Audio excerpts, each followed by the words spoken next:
My self Manish Bhardwaj. Score with core में आपका स्वागत है। हरियाणा जेबीटी टीचर की वैकेंसी आने वाली है, 1200 पोस्ट। न्यूज़पेपर में ये न्यूज आई थी, तो कितनी क्या चीज़ें हैं इसमें, रेगुलर हैं, HKRN के थ्रू हैं, और क्या कुछ हो सकता है, सारी चीज़ें मैं डिस्कस करूंगा।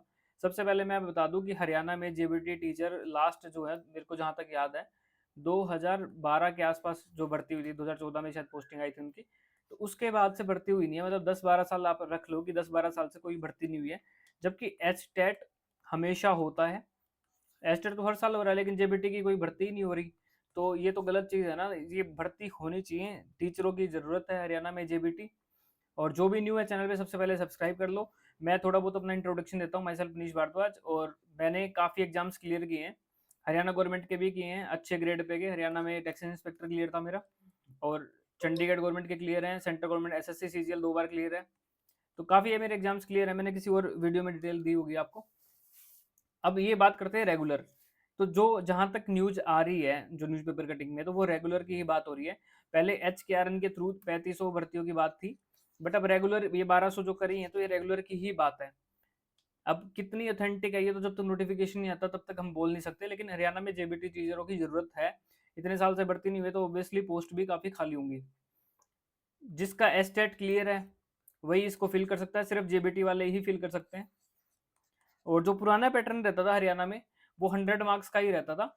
अभी क्या हुआ है, सीईटी के थ्रू जैसे होते थे, तो 5 मार्क्स सोशियो इकोनॉमिक वाले हटा दिए हैं।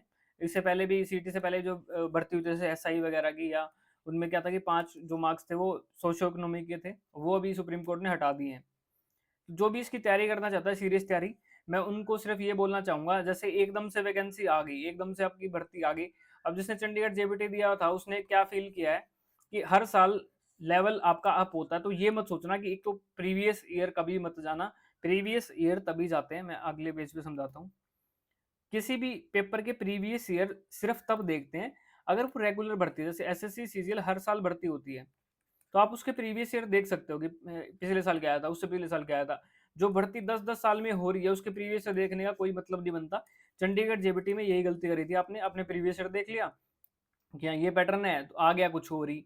और हर साल कंपटीशन आपका इंक्रीज हो रहा है। चंडीगढ़ जेबीटी में बच्चे सिर्फ वही सिलेक्ट हुए हैं जिनको ऑलरेडी बहुत कुछ आता था, या SSC CGL की तैयारी कर रहे थे। मोस्टली आप देखोगे ना, तो यंग बच्चे हैं जिनको बहुत कुछ चीजें आती थी।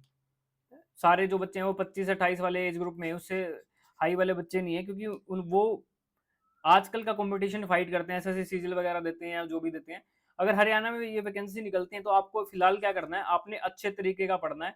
जब एकदम से वैकेंसी आएंगी, मैं भी कोर्स लॉन्च करूंगा, लेकिन मेरा कोर्स एडवांस लेवल होता है। मैं कभी भी बेसिक से नहीं करवाता, मैं करवाता हूँ एडवांस से, क्योंकि 1 महीने में आपको अगर कोई सिलेक्शन की तरफ लेके जा सकता है 1-2 महीने में कोर्स से, तो वही ले जा सकता है जब आपको एडवांस लेवल करवाया जाए। वहां सिर्फ आपने प्रैक्टिस करनी होती है, कि आपने ऑलरेडी पढ़ा है, सिर्फ प्रैक्टिस करा जाए। ये क्वेश्चन है चंडीगढ़ जेबीटी वाले पेपर में, 27 से 28 क्वेश्चन मेरे रिपीट थे, और काफी बच्चों का सिलेक्शन हुआ है। वो इंटरव्यू बना के मैं डाल दूंगा। अभी DV वगैरह में आएंगे बच्चे, और बाकी मैं जब वो सिलेक्ट हो जाएंगे फाइनल, तो इंटरव्यू में डाल दूंगा। देखो, बच्चे सिलेक्ट अपने दम पे ही होते हैं, मेहनत बच्चों की लगती है। टीचर सिर्फ गाइड कर सकता है, उनको एक मटेरियल प्रोवाइड कर सकता है, मेहनत बच्चों की ही होती है। और जो मेरे बैच से भी जो सिलेक्ट हुए हैं, वो मोस्टली वही बच्चे हैं जो SSC वगैरह की तैयारी कर रहे थे, ऑलरेडी तैयारी कर रहे थे, और ऑलरेडी जिन्होंने मेहनत करी थी। तो आप ये वाली गलती बिल्कुल ना करें, चंडीगढ़ जेबीटी वाली जो आपने करी थी, कि आपने बिल्कुल हिंदी हिंदी का रट्टा मार रहे हो आप, है ना, SST SST के पीछे लगे हो। सारी चीजें इंपॉर्टेंट है, मैथ रीजनिंग वगैरह अच्छे तरीके से कर लेना। हरियाणा में हरियाणा जीके वगैरह आएगी। तो मैं अभी आपको यही बोलूंगा कि आप बेसिक से पढ़ना शुरू कर दें, टाइम वेस्ट ना करें। और मैं अपने चैनल पे भी एक बेसिक कोर्स लॉन्च कर दूंगा 10 दिन के अंदर। अभी बेसिक कोर्स में क्या होगा, आपको मैथ बेसिक से करवाऊंगा उसमें, ताकि अभी आपकी प्रिपरेशन हो। चाहे आप DSSS की तैयारी कर रहे हो, चाहे आप चंडीगढ़ में किसी अपकमिंग एग्जाम की तैयारी कर रहे हो, चाहे SSC की तैयारी कर रहे हो, या फिर आप हरियाणा में किसी भी पेपर की तैयारी करोगे, तो एक बेसिक कोर्स मैं भी लॉन्च करने वाला हूँ। बेसिक कोर्स में क्या होगा कि मैथ के सारे टॉपिक्स, रीजनिंग के टॉपिक्स, और इंग्लिश के कुछ टॉपिक जैसे एक्टिव पैसिव या कुछ चीजें उसमें, और जीके के जैसे इंडियन पॉलिटी है, जो समझ आने वाली चीजें हैं। जीके में पॉलिटी समझाने वाली है। और जीके में जो सबसे ज्यादा दिक्कत बच्चों को आती है ना, वो साइंस वाले में आती है। जैसे फिजिक्स में दिक्कत आती है, केमिस्ट्री में दिक्कत आती है, बायो में दिक्कत आती है। आजकल क्वेश्चन बहुत अच्छे लेवल के पूछता है। तो ये सब होगा उस कोर्स के अंदर, तो मैं लॉन्च कर दूंगा बेसिक। क्योंकि जब मैं एडवांस कोर्स लॉन्च करता हूँ, जब भी जैसे DSSS की वैकेंसी एकदम से नोटिफिकेशन आता है, तो 1-2 मंथ में सिर्फ मैं एडवांस उस टाइम सिर्फ मैं तैयारी करवा पाऊँ आपकी, जो आपने कर रहा है वो प्रिपेयर जो भी आप करके बैठे हो, उसकी प्रैक्टिस करवा पाऊँ। लेकिन बेसिक कोर्स अभी मैं लॉन्च करूँगा, ताकि आप बेसिक से अच्छी तैयारी आप कर लो। तो मैं अभी एक ग्रुप बनाऊँगा, मैं उसको उसका लिंक डिस्क्रिप्शन में डाल दूँगा। जो भी इंटरेस्टेड स्टूडेंट है कि वो बेसिक से तैयारी करना चाहता है, जैसे चंडीगढ़ जेबीटी की पूछ लेना, जिसने मेरा बैच लिया था। मैंने मतलब स्टार्टिंग बैच ही था मेरा, पहला कोर्स ही था, और पहले कोर्स में भी इतने ज़्यादा बच्चों ने ले लिया था, और मैंने इतना अच्छा मटेरियल था, कभी पूछना उनसे, जो भी नोट्स मैंने दिए थे या मैंने जो क्लास ली थी, आपको बेस्ट दिखेगा। चंडीगढ़ जेबीटी जितने भी कोर्स चल रहे थे, उनमें सबसे बेस्ट कोर्स था मेरा। वो बोलने की बात नहीं है, वो आप कंटेंट भी देख लेना, अगर किसी के पास किसी ने लिया हो, और उनसे पूछ लेना एक बार कंटेंट। आज तक भी मैंने वो वैसे ही रखा है, वो बच्चे आज भी ऐड हैं, वो देखते हैं साइंस वगैरह की वीडियो, जितनी भी जो भी वीडियोज़ हैं। बिल्कुल अच्छे तरीके से करवाया था। तो ये जो बेसिक कोर्स होगा, वो भी उसी तरीके का होगा, आपको अच्छे तरीके से करवाया जाएगा। और मेरा ये है कि ऐसा नहीं होता कि ज्योग्राफी कोई और करा रहा है, पॉलिटी कोई और करा रहा है, सारे सब्जेक्ट मैं खुद करवाता हूँ।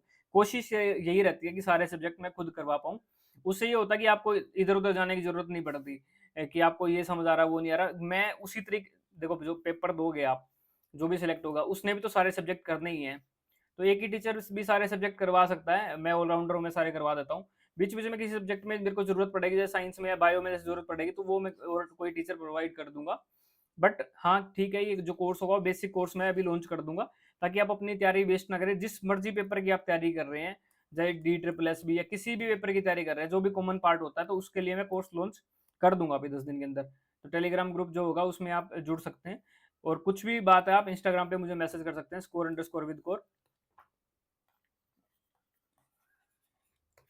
तो अपनी अपॉर्चुनिटी जाने ना दें, जो भी आपको जहाँ से भी वैकेंसी मिले, क्योंकि एकदम से जो पेपर होता है ना, फिर आप हड़बड़ा जाते हो, तैयारी आपकी अच्छी होती नहीं है। तो आप में से मुझे पता है बहुत ऐसे लोग हैं जिनको बेसिक्स में बहुत दिक्कत है, मैथ में बहुत दिक्कत है, क्योंकि टीचिंग एग्जाम्स में आता नहीं था मैथ, रीजनिंग में दिक्कत आती है, इंग्लिश में दिक्कत आती है। आप में से बहुत ऐसे स्टूडेंट होंगे जिनको मैथ बेसिक आता नहीं है। आज भी मैं एक क्वेश्चन कर रहा था, मुझे किसी ने भेजा था, तो जैसे वो कंपाउंड इंटरेस्ट का क्वेश्चन था, तो कंपाउंड इंटरेस्ट आजकल जो पढ़ा होगा आपने यूट्यूब से भी या टीचरों से, जैसे 8,000 है, पहले ऐसे 3 बार डिवाइड करता, 3 साल का है तो ये 200 है, फलाना है ना, ऐसे कुछ करके, फिर ये 200 हो गया, 200 ऐसे कुछ करके करते हैं रेट ऑफ इंटरेस्ट से डिवाइड, फिर ऐसे करके 3 स्टेप बनाते हैं। लेकिन आपको बेसिक तरीका भी पता होना चाहिए, जो कंपाउंड इंटरेस्ट होता है, P1 प्लस R/100 की पावर T माइनस P। तो ये उसमें ये लग रहा था, तो आपको किसी भी तरीके से क्वेश्चन पूछ सकता है। तो मैं जो आपको करवाऊंगा ना, आपको ऐसे तरीके करवाऊंगा जो आप जो रियल पेपर है उसमें यूज करोगे। जब मैंने प्रैक्टिस सेट दिए थे जेबीटी के, तो मैं उनको 70-70 क्वेश्चंस को सिर्फ 50 या 60 मिनट में खुद करवा देता था। मैं कोई टाइम वेस्ट नहीं करता। डेली जो क्लास होगी वो बहुत कम टाइम की होगी, 1 घंटा, उससे ज़्यादा आप बोर ही हो जाओगे, और आपने उसी टाइम में खत्म करनी है। आपने प्रैक्टिस रूटीन ऐसा रखना है कि उतनी टाइम में, जितने टाइम में मैं खत्म कर पा रहा हूँ क्लास को या प्रैक्टिस सेट को। मैं जो कोर्स लॉन्च करूंगा उसमें ऐसे ही करता हूँ कि मैं, ऐसा नहीं होगा आज मैथ ही पढ़ा है, आज ही एक ही क्लास में मैथ के क्वेश्चन ले लिए, आपके रीजनिंग के क्वेश्चन भी ले लिए, कुछ टॉपिक्स इंग्लिश के उठा लिए। तो इस तरीके से प्रैक्टिस कराई जाएगी, ताकि आप डेली के डेली सारे सब्जेक्ट कवर करो, आपका रूटीन बने, तभी आप सिलेक्शन की तरफ जा पाओगे। ठीक है? तो इनकी जैसे ही नोटिफिकेशन आता है, फिर आप कोर्स देख ही लोगे। तो फिलहाल मैं बेसिक कोर्स लॉन्च कर रहा हूँ, तो जिसको बेसिक से तैयारी करनी है, वो उसके लिए होगा। ये जेबीटी का जो फर्दर आगे जो भी सिलेबस के अकॉर्डिंग होगा, वो अलग आएगा। बट अभी फिलहाल के लिए बेसिक कोर्स हर एग्जाम के लिए मैं लॉन्च करूंगा। आप जिस भी मर्जी एग्जाम की तैयारी कर रहे हो, तो उस सब के लिए वो बेनिफिशियल होगा।